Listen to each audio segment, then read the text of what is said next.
Daniel chapter 12 and verse 1. And at that time shall Michael stand up, the great prince, which stands for the children of thy people, and there shall be a time of trouble, such as never was.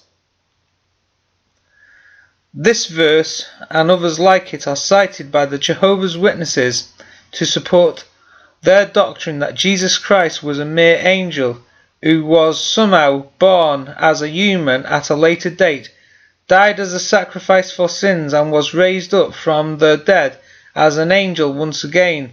They refer to him as Jesus Christ, whom we understand from the scriptures to be Michael the Archangel. Watchtower, February the 15th, 1979. However, the Bible mentions Michael 5 times. One of the chief princes, Daniel chapter 10 verse 13.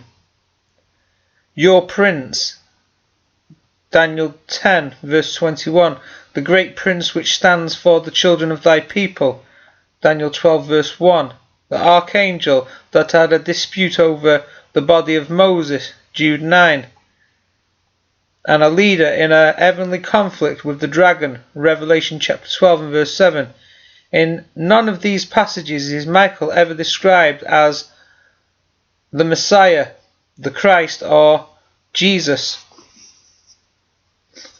The Jehovah's Witness doctrine regarding Jesus has changed over the years. For instance, in 1879, they denied that Christ could be Michael the Archangel. From their own Watchtower magazine, the official mouthpiece of the organization, we find these words: "Hence it is said, let all the angels of God worship him."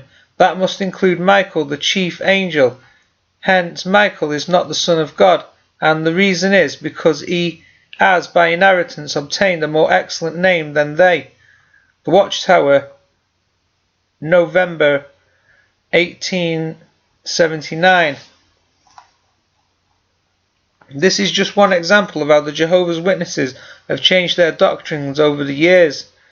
The book of Hebrews makes it clear that no angel has ever been called the Son of God, for unto which of the angels said he at any time, Thou art my Son, this day I have begotten thee. And again, I will be to him a father, and he shall be to me a son. Hebrews chapter 1 and verse 5. The Son of God was superior to the angels, being made so much better than the angels, as he has by inheritance obtained a more excellent name than they. Hebrews chapter 1 and verse 4.